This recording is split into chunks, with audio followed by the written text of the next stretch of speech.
Bismillahirrahmanirrahim. Assalamualaikum warahmatullahi wabarakatuh. Alhamdulillah anjala sakinata fi qulubil mu'minin liyazdadu imanan ma'a imanihim. Asyhadu an la ilaha illallah wahdahu la syarikalah.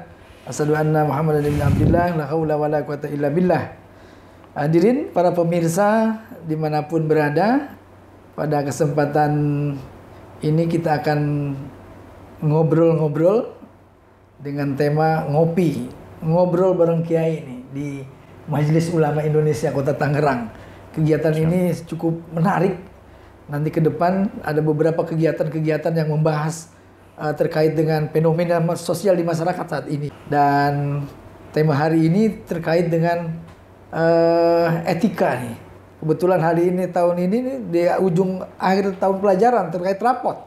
Saya kira menarik untuk kita bahas, kita diskusikan terkait bahwa nilai etika lebih penting daripada nilai rapot. Etika itu lebih penting daripada nilai rapot. Ini menjadi sebuah bahasan yang menarik, dan kita lihat juga di masyarakat sekarang sudah mulai pembiasaan-pembiasaan. Ada program-program pemerintah, terutama kalau kita lihat ada programnya Gubernur Jawa Barat memberikan sebuah trigger bagi anak-anak yang memang yang bermasalah, ya bukan bermasalah sebetulnya, perlu pendidikan lah. Saya kira dengan kegiatan ngopi ini, ngobrol bareng Kiai, tema yang akan kita ambil hari ini adalah etika lebih penting daripada nilai rapot. Alhamdulillah kita menghadirkan seorang pakar pendidikan, yaitu Pak Dr. Kiai Haji Ahmad Sujai MM. Assalamualaikum Pak Kiai, gimana kabar, sehat? Waalaikumsalam warahmatullahi wabarakatuh. Alhamdulillah sehat, dokter. Sama Pak Dokter sehat juga ya? Alhamdulillah. Alhamdulillah. Masya Allah. Udah lama kita nggak ketemu ya? Alhamdulillah. Sibuk dah masing-masing. Apa aktivitas sekarang yang sedang digarap Kiai kira-kira? Alhamdulillah, yang pertama ngajar masih tetap rutin di beberapa majelis talim, juga di sekolah. Luar biasa. Kemudian di majelis ulama juga kegiatan henti-hentinya. Di Dewan Masjid Indonesia juga apalagi. Masya Allah. Di masyarakat juga pun demikian. Alhamdulillah. Ya. DMI sekarang programnya apa Kiai? Kira-kira DMI ini sekarang programnya ada 10 program unggulan yang akan kita luncur dan memang sudah berjalan. Insya Allah. Ya. Kira-kira untuk terkait dengan fenomena tadi yang saya sampaikan terkait dengan karakter, adakah DMI sudah mulai menyisir juga kira-kira? Seperti apa Kiai? Betul Pak Dokter. Tepat sekali tema kita hari ini bicara tentang bahwa karakter, akhlak, moralitas lebih penting dari nilai angka-angka. Memang ini kita rasakan. Saya kebetulan dengan teman-teman udah roadshow di 13 kecamatan, ada 800 lebih masjid dan 1000 mushola. Kita ada rekam jejak teman-teman di lapangan. Ternyata ya ini menjadi PR kita banyak sekali. Termasuk juga tentang bagaimana anak-anak didik kita yang memang harus kita perhatikan lebih serius lagi. Kira-kira seperti itu Pak Dokter. Alhamdulillah. Berarti tema kita cocok ya? Serasi ya? Tepat sekali. Program-program pemerintah kita dengan jargon-jargon pemerintah Kota Tangerang, akhlak bernaruh karya anima gitu ya. Ini menjadi konsentrasi kita sebagai Majelis Ulama. Bagaimana kita sebagai Majelis Ulama bisa memberikan konsep gitu ya. Terus gagasan kepada pemerintah Kota Tangerang agar anak-anak Kota Tangerang bagaimana bisa punya berakhlakul karimah. Saya kira itu sangat menarik ya. Sesungguhnya nilai itu tidak lepas dari 3 hal yang selama kita ikuti dalam dunia pendidikan, baik sisi kognitifnya, kemudian afektif maupun psikomotoriknya. Namun kadang sisi sifat, tabiat, akhlak, moralitas kadang dikesampingkan. Ketika anak sudah meraih matematika 9, wah ini anak udah hebat. Ya, ketika anak meraih bidang studi tertentu angkanya 10, udah sempurna. Padahal itu bicara angka, ya. Ingat dalam Islam ada amanu, ada amilu. Ketika saya percaya kepada Allah, apa sih implementasi daripada iman percaya itu? Sama ketika Anda menguasai 9 nilai di rapot atau 10, apa sih wujud dari penguasaan materi itu? Apakah ada perubahan sikap, mental, dan seterusnya? Tidak. Ini yang perlu kita kaji bersama-sama lah para praktisi pendidikan. Begitu sih Pak Dokter kira-kira. Oh gitu. Baik. Memang perlu ada penyelarasan ya. Penyelarasan data yang Pak Kiai sampaikan, saya menindaklanjuti obrolan kita. Tadi yang disampaikan Pak Kiai perlu ada, saya bisa ambil istinbat bahwa perlu ada penyelarasan dari sisi kognitif, afektif, dan psikomotor saya kira. Ya. Makanya di sekolah itu tuntutannya bukan dari sisi akademik semestinya. Betul. Seyogianya adalah bagaimana menyeimbangkan antara kemampuan kognitif, kemampuan otak anak-anak untuk berpikir, wawasan, keilmuan, dan juga diseimbangkan dengan afektif perasaannya. Ditimbulkan, terus memunculkan juga di sisi psikomotor keterampilannya. Ya. Bukan hanya sekedar tahu akhlak itu adalah baik buruk, betul, bagus jelek, namun bagaimana akhlak karakter ini bisa tumbuh di sekolah itu. Nah, pertanyaannya adalah pertanyaan tadi, kira-kira program apa yang bisa dilakukan oleh sekolah di dalam rangka menumbuh kembangkan anak untuk punya etika. Karena kalau saya baca buku Thomas Lickona itu ada Knowing the Good, dan di situ ada juga Actuating the Good gitu ya. Ada juga di situ ada 3 yang harus dilakukan adalah bagaimana dia bukan hanya sekedar tahu kebaikan, tapi dia melaksanakan dan memahaminya gitu. Feeling the good dan acting the good gitu ya. Kalau menurut teori barat ya. Kalau dalam teori Islam maka itu harus bagaimana bukan hanya tahu, tapi dia memahami. Setelah memahami dan dia melaksanakan psikomotornya.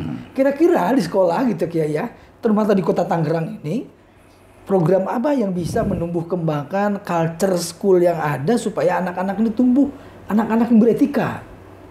Karena saya lihat anak-anak sekarang itu etikanya kurang terhadap guru. Kalau dulu kita ketemu dengan guru itu assalamualaikum, cium tangan. Itulah. Ya. Sekarang cium tangan udah berubah. Pak gitu ya. Kurang bagus lah saya kira. Kira-kira di sekolah itu sampai miniatur masyarakat kira-kira untuk menumbuhkan kembang tadi dengan budaya apa kira-kira supaya anak-anak itu tumbuh etika-etika itu kayaknya. Baik. Terima kasih Pak Dokter, pertanyaan yang cukup menarik ini. Jadi gini, ketika kita menciptakan satu iklim di mana tumbuh kondusif, target-target pencapaian untuk bisa berhasil di suatu sekolah, tapi bagaimana sistem yang ada ini tidak mendukung itu. Oh, iya. Jadi begini, kita ingin anak ini punya pengetahuan yang bagus, betul. akhlaknya juga baik, keterampilannya mumpuni. Betul. Tapi satu sisi jam belajar agama cuma 2 jam, ya. Saya kira itu tidak menopang, tidak cukup. Bahkan ekstrakurikuler sekarang pun mohon maaf, ya itu kurang diperhatikan para pembinanya. Tidak ada honorariumnya, ya. Kemudian berikutnya persoalannya adalah apalagi beban di setiap bidang studi anak itu cukup berat. Dia harus menghafal sekian banyak, dia harus mengerjakan tugas-tugas sekolah sekian banyak. Betul. Belum tuntutan yang lain dari bapak ibu guru. Contoh misalnya, di SMA kelas 10, dia harus menguasai 13 bidang studi. Bandingkan di negara-negara maju, itu tingkat senior high school SMA, itu kan paling 6 bidang studi, kita 13. Sedikit, Pak Dokter, saya ingin menyoroti begini. Di negara maju, dia beban bidang studi tidak banyak. Kemudian nutrisinya dijamin oleh negara. Betul. Infrastruktur pelajar itu bagus, ya, penunjangnya bagus, baik di rumah, ya, maupun di sekolah. Kemudian apa? Belum anak-anak kita di sini ya tadi agak-agak sebaliknya gitu ya. Betul. Jadi di sini perlulah setiap stakeholder bekerja sama. Tidak hanya sekolah diminta untuk bagaimana mencetak A, B, C, D, ya agar sempurna pendidikan mereka, akhlak mereka, tapi sistemnya tidak mendukung. Saya pikir juga ada pembuat kebijakan, pemerintah pusat, para menterinya, dan semua yang terlibat, ayo bersama-sama rumuskan sistem pendidikan kita yang baik. Kita sekarang, mohon maaf Pak Dokter, orang pinter banyak di negeri kita, yang profesor banyak, yang dokter banyak. Betul.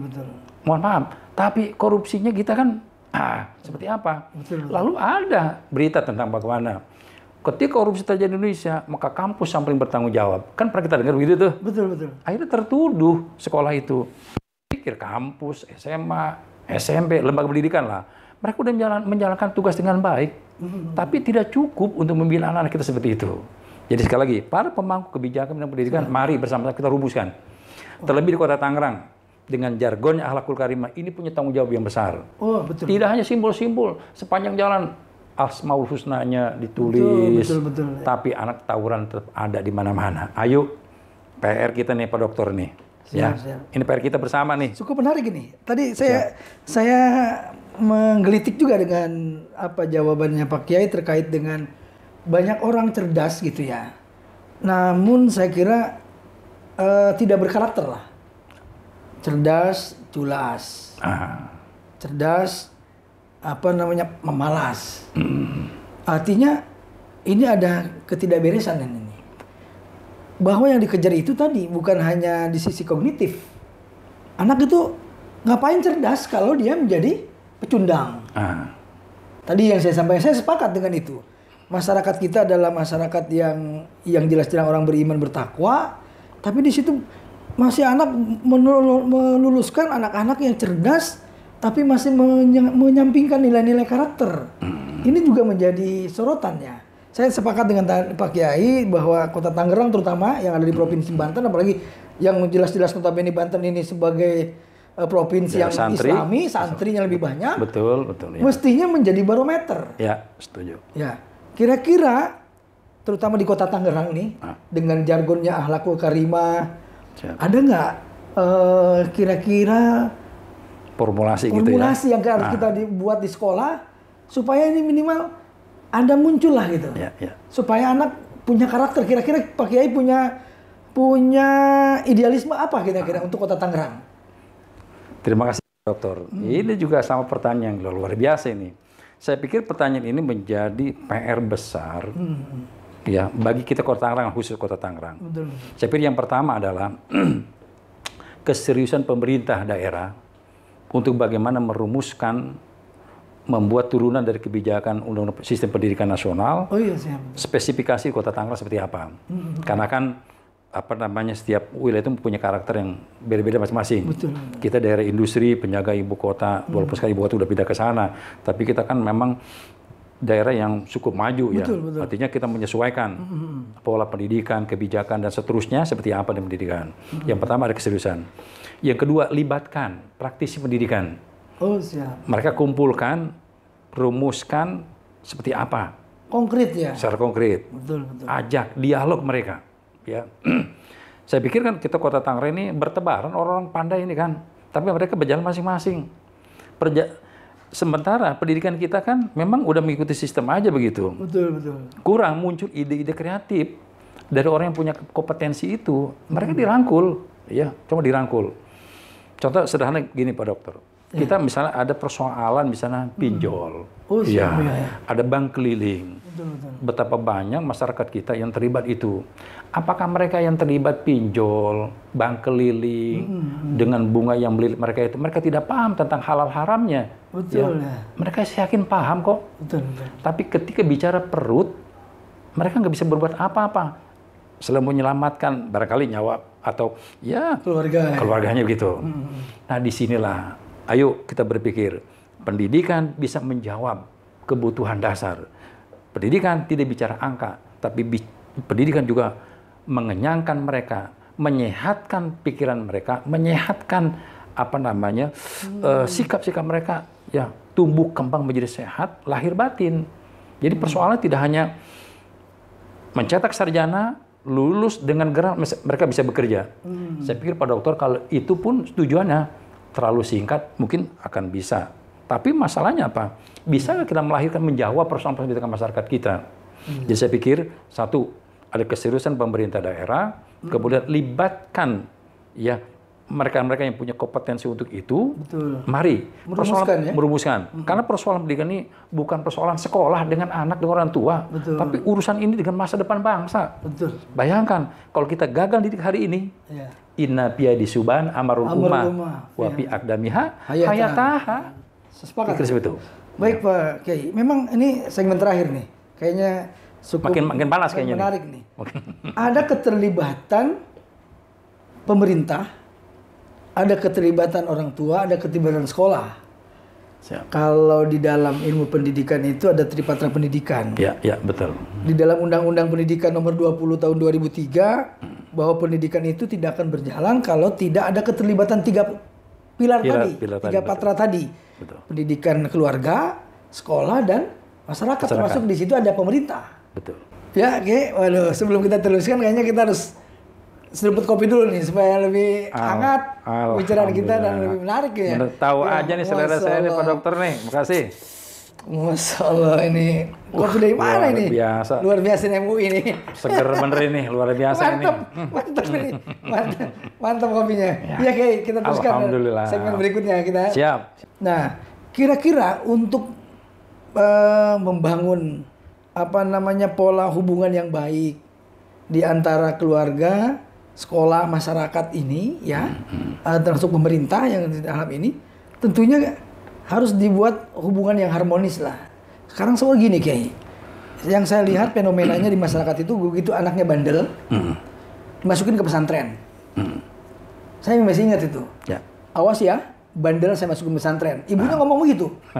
Jadi pesantren itu dianggap mesin laundry itu. Ini masyarakat yang kadang-kadang keliru. Betul, ya. Anak bandel masuk pesantren. Nanti kalau ini awas ya bandel ya, masuk pesantren gitu. Ya, saya kira perlu tanggung jawab ya. Tanggung jawab sekolah, tanggung jawab orang tua, termasuk pemerintah gitu. Betul. Nah, kira-kira dari ketiga hubungan yang kita perlu bangun dalam menumbuhkan pendidikan karakter, tanggung jawab pemerintah, sekolah, dan masyarakat di sini adalah keluarga, perlu keterlibatan lah. Betul. Ya. Yang kedua, orang tua jangan sampai hanya menyerahkan ke sekolah. Ya. Nih lo Pak Ustadz, anak saya mau sekolah. Ya, udah rusak baru dikasih sekolah. Udah rusak baru dikasih itu saya katakan sekolah sebagai mesin laundry kan ya. Begitu rusak, dimasukkan ke sekolah. Anggapannya apa kan gitu ya. Mestinya masyarakat ini harus menyadarkan diri bahwa ini tanggung jawab bersama. Betul. Ya tadi ada di Undang-Undang Nomor 20 Tahun 2003 bahwa pendidikan itu menjadi tanggung jawab bersama. Kira-kira dengan tanggung jawab bersama itu di masyarakat kita ini seperti apa? Apa hanya menyerahkan begitu saja ke sekolah, atau terus ada keterlibatan pemerintah, atau bagaimana Kiai di satuan pendidikan yang Pak Kiai sekarang sedang geluti gitu kira-kira? Gimana Kiai? Pak Dokter, ada sekarang fenomena yang menarik. Ketika anak-anak bandel itu di sekolah, lalu dimasukin barak gitu kan. Betul. Menarik ya? Ya. Dulu kita kenal kalau anak bandel masukin pesantren. Iya. Betul, kayak TPS aja tuh, tempat pembuangan siswa, tempat pembuangan sampah bukan ya? Ya. Nah, saya sempat ini dengan teman-teman di lapangan itu ya. Kalau ada misal pemerintah Jawa Barat punya ide dengan gubernurnya itu ya, bahwa anak-anak yang rada nakal di barak, dilempar atau dititipkan ke barak. Bagaimana kalau saya berpikir, bagaimana kalau anak-anak yang seperti itu, khususnya di kota Tangerang nih, ketika anak-anak punya energi lebih, bahasa energi lebih lah, dididik di masjid. Tuh, kalau pemerintah Jawa Barat, anak yang nakal itu dititip di barak, dulu dititip ke pesantren, sekarang coba ke masjid. Di samping jelas sekolah tentunya juga punya andil besar. Ya. Kita ingin memberdayakan masjid. Artinya apa? Bisa jadi mohon maaf ya, ketika kita menyekolahkan anak, kok tiba-tiba anak itu dengan pergaulannya nakal, ada sesuatu di sekolah itu. Tapi bukan sekolahnya yang salah, bukan gurunya, bukan sistemnya, tapi perbauran yang terjadi dengan berbagai kultur anak yang berbeda, dengan lingkungan yang berbeda, ya, maka akan terjadi interaksi yang mungkin agak bergeser. Nah, di sini coba, sementara kita kan dalam Islam, seorang Muslim itu kan sholat 5 waktu. Betul. Ya, artinya apa? Allah telah mengingatkan kita, ayo giring anakmu termasuk dirimu bawa ke masjid. Ketika hayya 'alas sholah, hayya 'alal falah, bawa ke masjid. Ya, di samping kita memaksimalkan sekolah sendiri, rumah tangga, coba masjid juga digandeng. Ya. Betul. Karena sholat itu punya pendidikan yang luar biasa. Betul. Orang sering melihat sholat itu gerakan-gerakan ritual saja, padahal di sana punya nilai yang sangat luar biasa besarnya. Sepakat. Ya, jadi dalam hal ini barangkali ya saya tuh berpendapat coba pihak sekolah, orang tua, tokoh masyarakat, ulama, takmir masjid, ayo bersama-sama lah gandeng anak-anak kita. Karena masa depan ini, masa depan bangsa kita di tangan anak-anak kita. Kita nggak boleh menganggap enteng. Karena kalau anak kita adalah cermin ke depan. Kalau kita salah mendidik, betul. akan membahayakan negeri kita. Pak Dokter, bikin gitu. Alhamdulillah. Alhamdulillah biasa ini. Bahwa pendidikan karakter itu tanggung jawab bersama. Betul. Bukan hanya di sekolah, bukan hanya tanggung jawab pemerintah, bukan tanggung jawab keluarga. Perlu sinergitas, perlu membangun kolaborasi. Betul. Jangan sampai ini ada ketimpangan. Saya kira cukup bagus nih para pemirsa bincangan kita ngopi hari ini. Ngopi hari ini luar biasa ngopi ini. Ya, terkait dengan etika lebih penting daripada nilai rapot gitu. Ternyata di masyarakat itu menjadi patologi sosial. Bahwa anak-anak sudah mulai terdegradasi dengan nilai itu tadi. Oleh karena itu, kira-kira sebagai closing statement Kiai dalam rangka menjaga anak-anak super berkarakter khususnya di Kota Tangerang, saya dulu sempat membuat bukunya nih. Sekolah adalah bukan mesin laundry. Wah, bagus itu, bagus.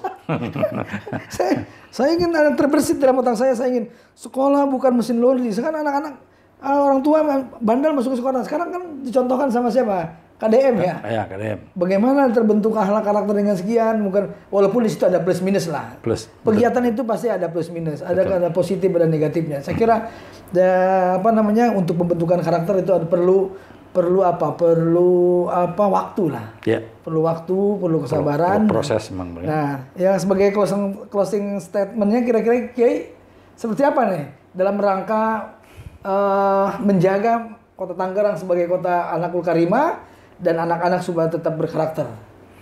Yang pertama saya pikir adalah pendidikan di awal dari rumah tangga. Ciptakan rumah tangga yang harmonis. Ayahnya menjadi teladan, ibunya menjadi contoh, termasuk kakak-kakak juga bisa diteladani. Yang kedua, jangan lupa anak ini punya potensi yang berbeda-beda. Jangan pernah kita menganggap ketika anak kita tidak sama dengan anak yang lain, kecerdasan berbeda dengan anak lain, lalu anak kita itu menjadi anak yang menjadi beban. Jangan. Karena setiap orang punya potensi, karunia yang Allah berikan. Kemudian di dunia pendidikan yang formal sekolah, lebih lagi lah untuk lebih memperhatikan perbedaan karakteristik kebiasaan anak kita, lebih sabar lagi. Kemudian apalagi pemerintah dengan serius ya memperhatikan baik itu sistem pendidikannya, kesejahteraan gurunya, infrastrukturnya, maupun lingkungan yang tercipta supaya kondusif. Ya, oleh karena itu pendidikan menjadi sebuah tanggung jawab kita semua, bukan hanya dunia pendidikan sebagai utamanya, tapi keterlibatan kita siapapun di antara kita. Ya, menciptakan generasi yang baik di masa depan perlu kerjasama semua pihak. Itu barangkali. Jangan lupa bahwa sholat adalah salah satu pendidikan yang sangat penting untuk membentuk karakteristik Muslim yang baik. Masjid ada tempat yang ideal juga, yang di mana membangun lingkungan yang benar di sana, yang baik di sana.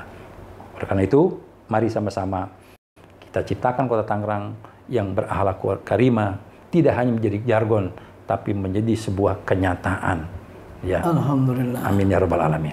Baik, terima kasih Pak Kiai. Saya sepakat dengan apa yang tadi kita obrolkan ya, bahwa nilai-nilai akademis itu bukan hanya yang kita tuju, namun bagaimana anak unggul secara akademik, namun juga anggun secara moral. Saya kira. Subhanallah. Ini perlu menjadi sebuah dorongan kepada pemerintah daerah, bagaimana sinergitas masyarakat, pemerintah daerah untuk membangun anak-anak yang berkarakter di Kota Tangerang sebagai proyek percontohan di Provinsi Banten kalau dulu ya. Siap, betul. Bagaimana kita bikin sekolah miniatur yang bisa menjadi pilot project bahwa akhlakul karimah sudah masuk ke dalam lembaga pendidikan, satuan pendidikan sehingga menjadi role model. Orang tua menjadi role model ya. Termasuk kita masyarakat menjadi role model di dalam kehidupan anak-anak. Saya kira demikian, cukup menarik. Terima kasih Pak Kiai atas insight, pengetahuan, wawasan yang telah diberikan kepada pemirsa. Mudah-mudahan ini terutama untuk Kota Tangerang, mudah-mudahan menjadi sebuah insight sehingga masyarakat bisa melek bahwa karakter itu lebih penting daripada nilai rapot. Terima kasih. Saya ucapkan Jazakallah khairan katsir. Assalamualaikum warahmatullahi wabarakatuh. Waalaikumsalam warahmatullahi wabarakatuh.